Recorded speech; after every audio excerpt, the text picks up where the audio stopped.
Hello बच्चों, academic ज्ञान with Saurabh sir YouTube channel पर आपका फिर से हार्दिक स्वागत है। आज की क्लास में हम बात करेंगे क्लास 10 का मैथ का चैप्टर नंबर 8 जिसका टाइटल है ट्रिग्नोमेट्री। ठीक है, अब ट्रिग्नोमेट्री बेहद इजी चैप्टर है बट बच्चे इसको क्या है बहुत टफ मानते हैं। बस इसमें तो कुछ नहीं है, बस लॉजिकल थिंकिंग रखनी चाहिए, मतलब थोड़ा सा दिमाग से सोचना है, बाकी सब इजी है, रटना कुछ नहीं होता है इसमें। तो देखो, सबसे पहली चीज ट्रिग्नोमेट्री कहाँ क्या होती है। तो ट्रिग्नोमेट्री जब भी आपको वर्ड सुनाई देना तो ट्रिग्नोमेट्री का मीन्स होता है ट्राइंगल। क्या मीन्स होता है? ट्राइंगल। तो ट्रिग्नोमेट्री हमेशा लगती है ट्राइंगल पर। अब ट्राइंगल कौन सा होगा? Right angle triangle. Trigonometry is always applicable on right angle triangle. कौन सा ट्राइंगल? Right angle triangle. ठीक है, trigonometry is always applicable on the right angle triangle. ठीक है, नेक्स्ट जो है आपको देखो मैं बना के दिखा रहा हूं। This is right angle triangle, right angle triangle. अब राइट एंगल ट्राइंगल होता क्या है? The triangle that has 190 degree angle. The triangle that has 190 degree angle is called right angle triangle। एक ऐसा ट्राइंगल जिसमें 90 डिग्री एंगल होता है, एक 90 डिग्री एंगल होता है, वो क्या होता है? Right angle triangle. तो ये राइट एंगल ट्राइंगल है बेटा। अब आपको याद क्या रखना है? फॉर एग्जांपल अपन ने लेवल लगा दिया इसमें A, B एंड C। तो पहली बात तो आपको नेमिंग सिखाऊं। देखो, जब भी राइट एंगल ट्राइंगल का नेम लिखें तो बेटा 90 डिग्री वाला जो पॉइंट है वो आपको मिड में रखना होता है। तो या तो आप इसको कह सकते हो ट्राइंगल ABC। नेमिंग कैसे करनी है? या तो कह सकते हो आप ट्राइंगल ABC, या फिर आप कह सकते हो ट्राइंगल CBA।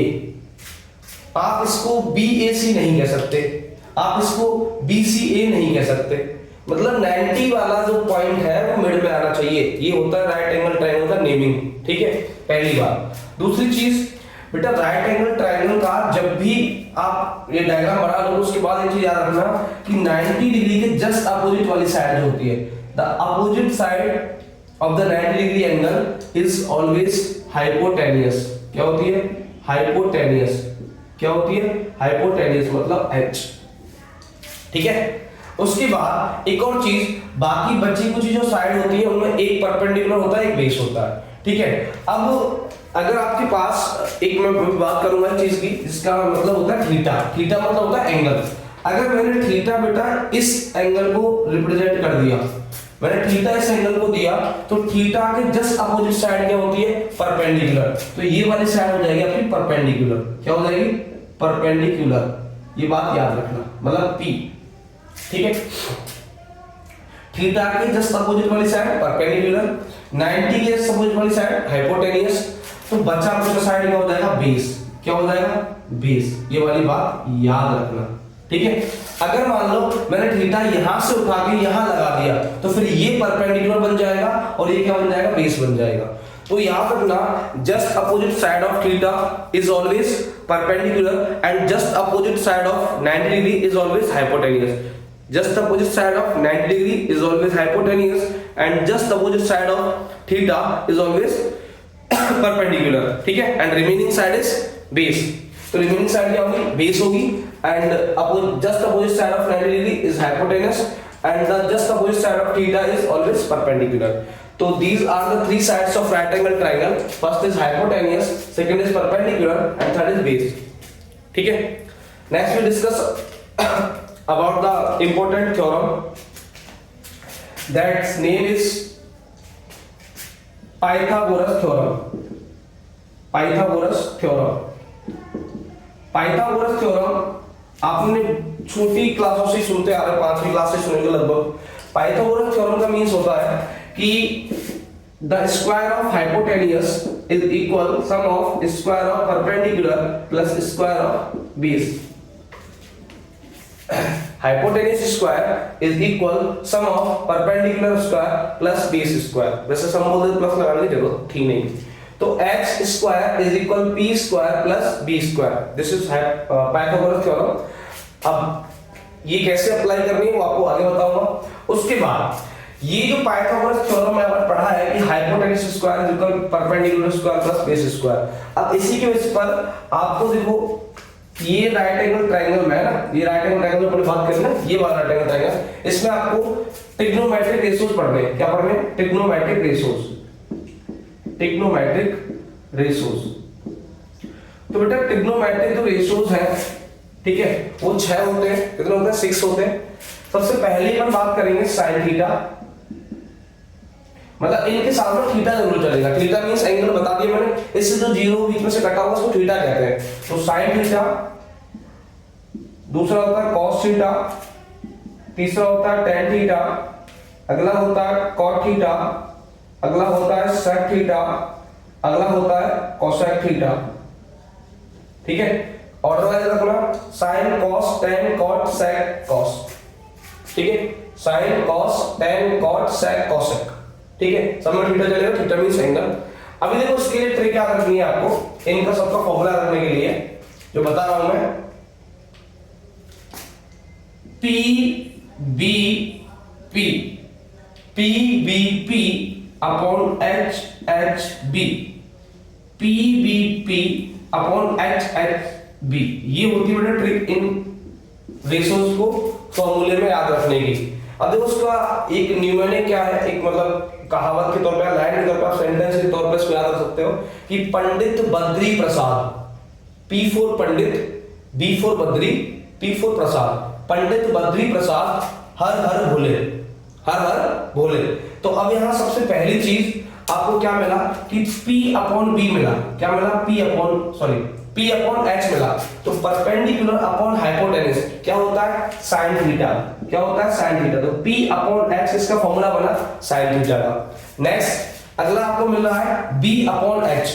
तो B upon H means base upon hypotenuse, इसका फॉर्मूला बना cos थीटा का। किसका? cos थीटा का। Next P upon B, perpendicular upon base, किसका फॉर्मूला बना? tan थीटा का। परपेंडिकुलर अपॉन बेस, किसका फॉर्मूला बना? tan थीटा का। अब ये तीन अगर आपने याद रख ली ना, तो आगे तीन इसके उल्टे हैं। कैसे? साइन का जस्ट अपोजिट होता है cosec थीटा, तो cosec थीटा होगा h अपॉन p। क्या होगा? h upon p। ठीक है बेटा, अपोजिट का मींस यहां पर रेसिप्रोकल है। ठीक है। Next cos theta b upon h होता है, तो cos का जस्ट रेसिप्रोकल और अपोजिट होता है sec थीटा, तो sec थीटा हो जाएगा h अपॉन b। ठीक है। नेक्स्ट लास्ट tan का रेसिप्रोकल होता है cot, तो cot का फार्मूला होगा b अपॉन p। क्या होगा? b upon p। तो ये 6 के 6 फार्मूला रखना कि sin theta is equal p upon h, cos theta is equal b upon h, tan theta is equal p upon b, cot theta is equal b upon p, sec theta is equal h upon b और cosec theta is equal h upon p। ये तो होता है English medium वालों के लिए। अगर Hindi medium वालों को समझना है तो बेटा, हिंदी मीडियम वालों को देखो तो मैं लेवल लगा रहा हूं। हाइपोटेन्यूज को हम हिंदी मीडियम वाले पता है क्या कहते हैं? हाइपोटेन्यूज को कहते हैं बेटा कर्ण। क्या कहते हैं? कर्ण हिंदी में। तो इसको कहते हैं k square is equal, perpendicular कहते हैं बेटा लंब, तो लंब को कहते हैं बेटा l स्क्वायर, और b बेस को कहते हैं बेटा हिंदी में आधार, तो a स्क्वायर। तो कर्ण स्क्वायर इज इक्वल लंब स्क्वायर प्लस आधार स्क्वायर। ये होता है बेटा इसका हिंदी वर्जन। बात एक ही है, बस हिंदी में इसको ऐसे डिनोट करते हैं अपन कि कर्ण हाइपोटेन्यूज को डिनोट करते हैं k से, परपेंडिकुलर को डिनोट करते हैं l से, और बेस को डिनोट करते हैं a से। तो कर्ण स्क्वायर मतलब k स्क्वायर इज इक्वल लंब square means l square plus Aadhaar square means a square. तो कर्ण स्क्वायर इज इक्वल लंब स्क्वायर प्लस आधार स्क्वायर। ये होता है पाइथागोरस का हिंदी वर्जन। अब ये जो है ट्रिग्नोमेट्रिक रेशियोज जो मैंने बताया 6 के 6, इनको अगर बेटा आप हिंदी मीडियम वाले याद रखो तो कैसे रखोगे मैं तो बता रहा हूं कि इसमें sin थीटा को मैंने लिखा p अपॉन h, तो आप यहां sin थीटा को लिख दोगे l अपॉन k। क्या लिख दोगे? l अपॉन k, लंब बटा कर्ण। अब cos थीटा को यहां लिखा हुआ है b upon h, base upon hypotenuse, तो आप यहां लिख दोगे a अपॉन k, आधार बटा कर्ण। नेक्स्ट tan थीटा को यहां लिखा हुआ है p upon b, perpendicular upon base, तो आप इसको यहां लिख दोगे l अपॉन a, लंब बटा आधार। नेक्स्ट cot थीटा को यहां लिखा हुआ है b upon p, base upon perpendicular, तो आप इसको लिख दोगे यहां पर a upon p, sorry a upon l, आधार बटा लंब। ठीक है, इसलिए इसका अपॉन है। नेक्स्ट यहां sec थीटा को लिखा हुआ है h अपॉन v, तो आप लिख दोगे इसको हिंदी में k अपॉन a, कर्ण बटा आधार। यहाँ cosec थीटा को लिखा हुआ h अपॉन p, तो आप इसको लिख दोगे k अपॉन n। ठीक है, तो ये हिंदी मीडियम वालों के लिए है कि sin थीटा इज इक्वल लंब बटा कर्ण, cos थीटा इज इक्वल आधार बटा कर्ण, tan थीटा इज इक्वल लंब बटा आधार, cot थीटा इज इक्वल आधार बटा लंब, sec थीटा इज इक्वल कर्ण बटा आधार और cosec थीटा इज इक्वल कर्ण बटा लंब। तो आप इन तीन को याद रखो, स्टार्टिंग वाले तीन को, चाहे इंग्लिश मीडियम वाले तो इन स्टार्टिंग के तीन को याद रखो, ठीक है, हिंदी मीडियम वाले तो इनको, ठीक है, फर्क कुछ नहीं ज्यादा, बस हम यहाँ इंग्लिश मीडियम वाले लंब को परपेंडिकुलर बोलते हैं, कर्ण को हाइपोटेनस बोलते हैं और आधार को बेस बोलते हैं, बस इतना सा फर्क है, बाकी कोई दिक्कत है नहीं। ठीक है, तो सबसे पहली चीज, trigonometry is only applicable on the right angle triangle. The triangle which has one 90 degree angle is called right angle triangle, and right angle triangle has three types of side: hypotenuse, base and perpendicular. Just opposite side of 90 degree is hypotenuse and just opposite side of theta is always perpendicular and remaining side is base. ठीक है, base is called in Hindi आधा and perpendicular is called लंब and hypotenuse is called कर्ण। ठीक है, कर्ण 4k, आधार 4a, लंब 4l। ठीक है, तो ये था। तो जैसे कि यहाँ ट्रिक बनाया मैंने हिंदी इंग्लिश मीडियम वालों के लिए, पंडित बद्री प्रसाद हर हर बोले, ऐसे ही हिंदी मीडियम वालों के लिए ट्रिक बनता है बेटा, लाल बट्टे कक्का। क्या बनता है? लाल बट्टे कक्का। ठीक है, कक्का लाल हो गए, तो l अपॉन के लंब बटा कर्ण साइन बताएगा, a अपॉन के आधार बटा कर्ण cos बताएगा और l बटे a मतलब लंब बटा आधार tan बताएगा। बाकी तीन उल्टे जैसे कि यहाँ है वैसे ही वहाँ। तो आई होप यहाँ तो समझ आया होगा, एक बार आप देखें और स्क्रीनशॉट लें, आगे बात करते हैं।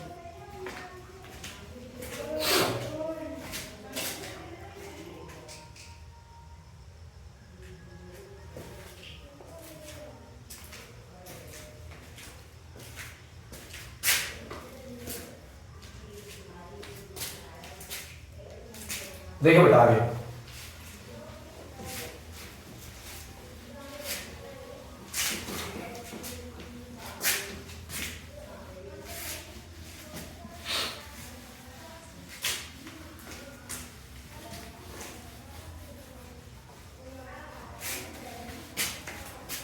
अभी आगे की बात इसमें बता क्या करने पता है।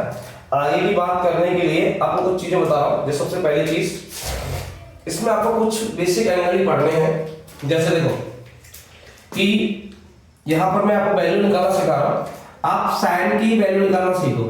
ठीक है, साइन थीटा की। तो साइन थीटा की वैल्यू निकालने के लिए करना क्या है? कुछ नहीं करना बेटा, अगर 0 डिग्री की वैल्यू चाहिए तो नीचे लिखता हूं, 0 डिग्री, 30 डिग्री, 45 डिग्री, 60 डिग्री और 90 डिग्री, ये पांच वैल्यू को याद रखनी होती है, बाकी निकालना सिखा दूंगा। देखो 0 डिग्री हो, 30 डिग्री हो, 45 डिग्री हो, 60 डिग्री हो, 90 डिग्री हो, किसी के निकालने के लिए वैल्यू को करना क्या है कि 0 से काउंटिंग स्टार्ट करनी है। ठीक है, 0 से गिनती लिखो, 0 1 2 3 और 4।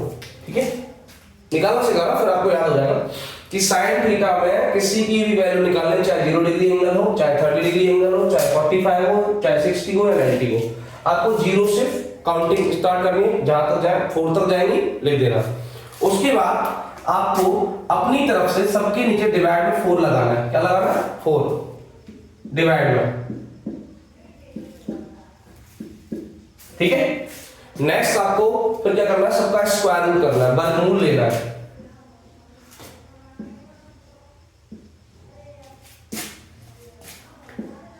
ठीक है, उसके बाद आपके पास वैल्यू आ जाएंगी सिंपली। तो 0 upon something is 0 and square root of 0 is 0। तो साइन 0 डिग्री का वैल्यू क्या होता है? 0। Next, square root of 1 is 1 and square root of 4 is 2।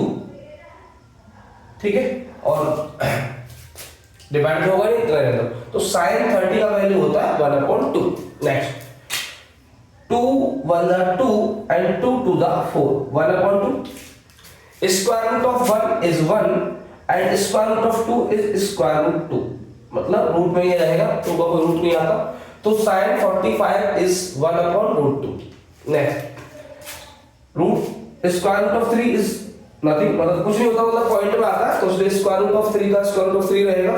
And square root of 4 is 2, तो sin 60 का वैल्यू होता है √3/2। Next 4/4 is equal 1 and square root of 1 is 1। तो आप याद रखें कि sin 0 degree is 0, sin 30 degree is 1/2, sin 45 degree is 1/√2, sin 60 degree is √3/2 and sin 90 degree is 1। तो sin की सारी वैल्यू आप निकालना सीख लो। मैंने क्या बताया दोबारा समझे कि sin की वैल्यू निकालने के लिए करना क्या आपको कि सबसे पहले 0 degree, 30 degree, 45 degree, 60 degree, 90 degree लिख लेने हैं, ठीक है। यही एंगल्स काम आते हैं हमारे फिलहाल के लिए। उसके बाद आपको 0 से काउंटिंग स्टार्ट करनी है, जिसमें मैंने लिखा 0 1 2 3 4, फिर सबके नीचे डिवाइडेड 4 लगाना है, upon 4 upon 4 upon 4 upon 4 upon, फिर सबका स्क्वायर रूट लेना है, स्क्वायर रूट ऐसे, ठीक है। तो जब 0 अपॉन समथिंग होता है तो आंसर 0 आता है, तो इसका 0 हो गया। तो sin 0 डिग्री का वैल्यू 0 होता है, sin 30 डिग्री का वैल्यू 1/2 होता है, sin 45 का 1/√2, sin 60 का √3/2 और sin 90 का 1 होता है, ठीक है। तो sin 0 का वैल्यू 0, sin 30 डिग्री का वैल्यू 1/2, sin 45 का वैल्यू 1/√2, sin 60 का वैल्यू √3/2, sin 90 का वैल्यू 1। तो sin के सारे वैल्यू याद रख लो। अगर आपको sin की वैल्यूज याद है ना तो आप सारे ट्रिग्नोमेट्रिक रेशियोज की वैल्यू याद कर लोगे, चाहे cos हो, चाहे वो tan हो, चाहे वो sec हो, चाहे cosec हो, कोई भी हो, ठीक है। तो sin की वैल्यू याद रख लो, ठीक है। तो आई होप कि sin का वैल्यू निकालना सबको समझ में आया होगा। आगे हम क्या बात करेंगे सुनना।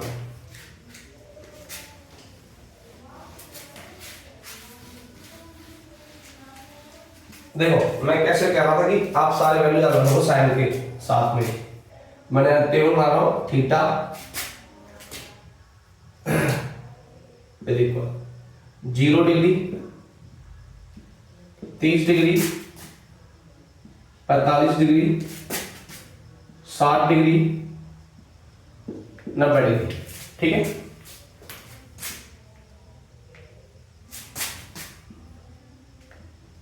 देखिए उसके बाद सबसे पहले बात करेंगे अपन साइन की। तो साइन में 0 डिग्री का वैल्यू कितना आया था 0, 30 डिग्री का वैल्यू कितना आया था 1/2, 45 कितना आया था 1/√2, 60 का कितना आया था √3/2 और 90 कितना आया था 1। अगर आप साइन की वैल्यू लिख लिए तो देखो साइन के वैल्यू अगर आपने लिख ली है ना तो बाकी के भी लिख लोगे। सर जी कैसे जरा बताइए। तो देखो बताते हैं आपको।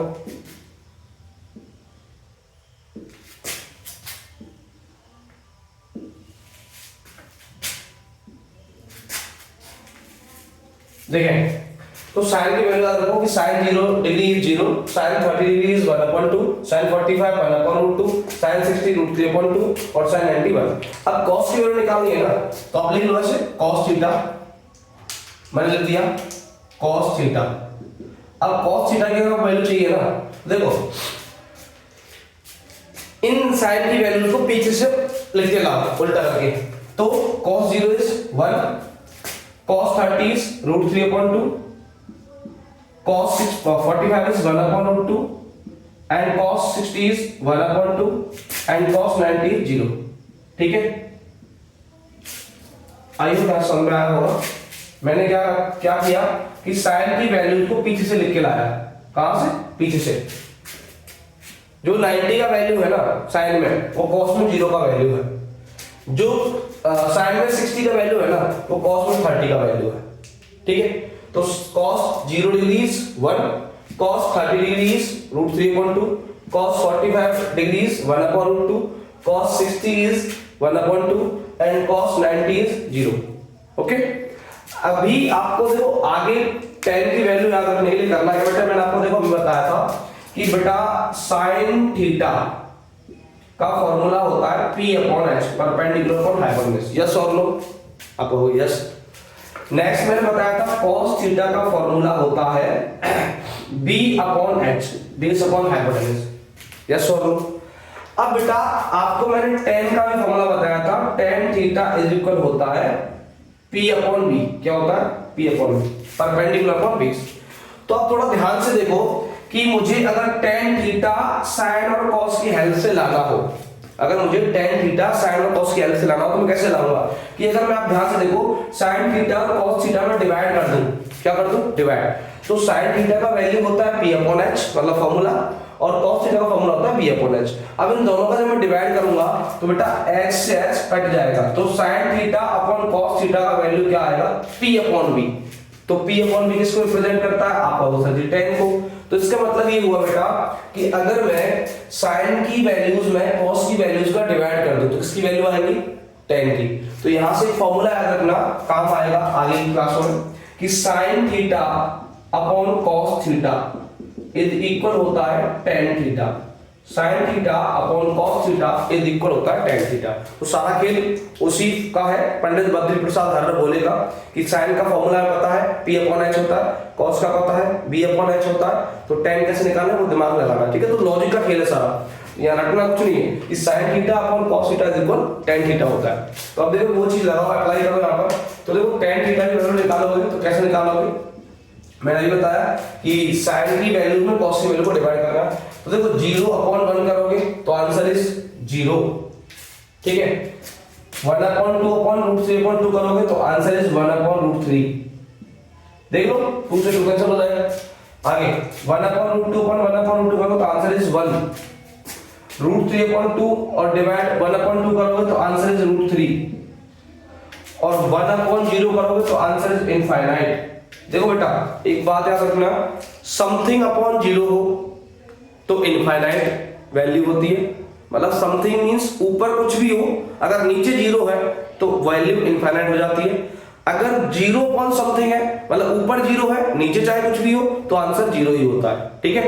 Something upon 0 infinite and 0 upon something is 0, ठीक है। तो ये वैल्यू याद रखना। तो देखो tan 0 degree is 0, tan 30 degree is 1 upon root 3, tan 45 is 1, tan 60 is root 3 and tan 90 is infinite, ठीक है। ये tan की वैल्यू हो गई। अब देखो आगे का चक्कर पूरा आसान है, कोई ज्यादा टफ नहीं है।